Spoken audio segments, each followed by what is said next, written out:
ஸ்ரீமதே ராமானுஜாய நமः. வசுதேவசுதம் தேவம் கம்சசாணூரமர்தனம் தேவகீ பரமானந்தம் கிருஷ்ணம் வந்தே ஜகத்குரும் சச்சிதானந்தரூபாய கிருஷ்ணாய க்ளிஷ்டகாரிணே நமோ வேதாந்தவேத்யாய குரவே புத்திசாக்ஷிணே. நாள்தோறும் பகவத்கீதையில் நம்ம இதுவரைக்கும் கர்மயோகத்தினுடைய ஸ்லோகங்கள்லாம் பார்த்துட்டு வந்தோம்.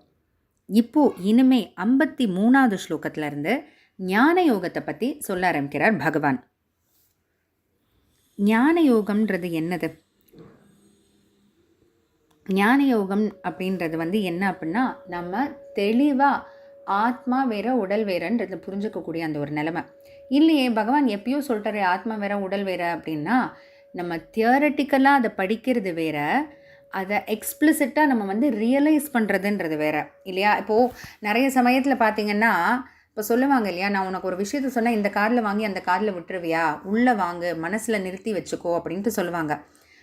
எப்போ அப்படின்னா, அதை நம்ம காதில் வாங்கி அதை பற்றியே நினச்சி நம்ம மனசில் செலுத்தினா தான் அப்போ தான் நம்ம அதை பற்றி உண்மையாக ரியலைஸ் பண்ணுறோன்னு அர்த்தம், எந்த ஒரு விஷயமே. அதுபோல தான் ஆத்மா வேற உடல் வேற அப்படின்னு படித்து ஓகே இதெல்லாம் ஆத்மாலாம் இப்படி உடல்லாம் இப்படி, உடல் என்றைக்குமே டெம்ப்ரரி, ஆத்மா என்றைக்குமே பர்மனெண்ட்டு, அந்த மாதிரி நம்ம தெரிஞ்சுக்கிறதுன்றது வேற, ரியலைசேஷன் ட்ரூ ரியலைசேஷன்றது வேற. அதைத்தான் அந்த ட்ரூ ரியலைசேஷனை தான் ஆத்ம சாட்சா்காரம் அப்படின்னு சொல்கிறாங்க. இந்த ஆத்ம சாட்சா்காரம்ன்ற இந்த ஸ்டேஜ் வரத்துக்கு என்ன தேவை அப்படின்னா, கேப்பே இல்லாமல் இடைவிடாமல் நம்ம ஆத்மாவை பற்றி நினச்சிக்கிட்டே இருக்கணும், தியானம் பண்ணிக்கிட்டே இருக்கணும்.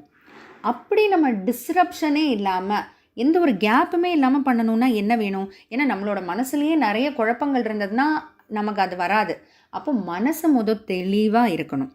மனசு தெளிவாக இருக்கணும்னா அது எப்படி? ஏன்னா மனசுன்னு இருந்தால் அதில் குழப்பங்கள் இருக்க தான் இருக்கும், 1000 விஷயங்கள் ஓடத்தான் ஓடும்.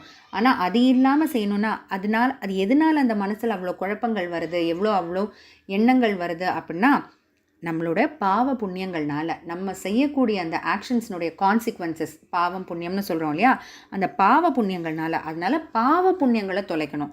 பாவ புண்ணியங்களை எப்படி தொலைக்கிறதுனா, பகவான் சொல்லி கொடுத்த மாதிரி கர்மயோகத்தை செய்யணும். அப்போ இது ஒரு படிக்கட்டாக பார்த்தோன்னா என்ன, பகவான் சொன்ன மாதிரி ஆத்மா வேற உடல் வேற அப்படின்ற அந்த புரிதலோட எந்த தாழ்ந்த பலனுக்கும் இல்லாமல் நான் தான் செய்கிறேன்ற அந்த அகங்காரம் இல்லாமல் கர்மயோகத்தை செஞ்சுட்டே வந்தால் நம்மளோட பாவங்களும் புண்ணியங்களும் தொலையும்.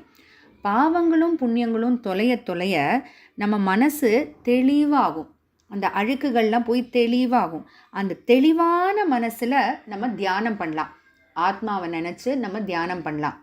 ஆத்மா இவ்வளோ உயர்ந்ததானதா, அதுக்கு இவ்வளோ கெப்பாசிட்டி இருக்கா, ஞானமே உருவமானதா ஆத்மா அப்படின்ட்டுலாம் அதை பற்றியே நினச்சி தியானம் பண்ண ஆத்ம சாட்சா்காரம் வரும்.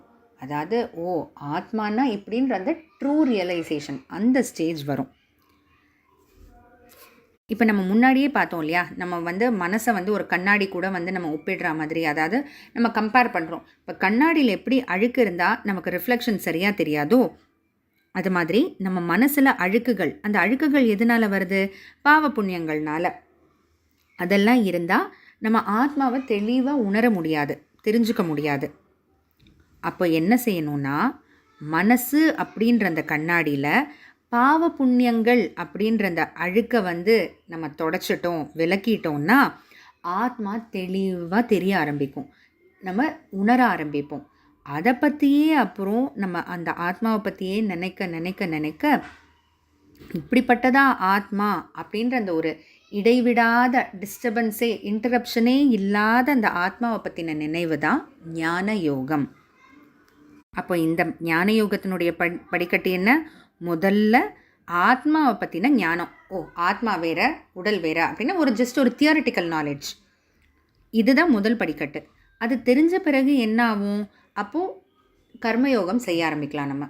ஆத்மா வேற உடல் வேற, அப்போது நான்ற அகங்காரம்லாம் இருக்கக்கூடாது, சின்ன சின்ன விஷயத்துக்காக நம்ம அந்த பலனை எதிர்பார்த்து செய்யக்கூடாது அப்படின்ற அந்த பற்றற்ற அட்டாச்மெண்ட்ஸ் இல்லாத அந்த கர்மயோக அனுஷ்டானம், கர்மயோகத்தெல்லாம் நம்ம செய்ய ஆரம்பிக்க பாவ புண்ணியங்கள் தொலையும்.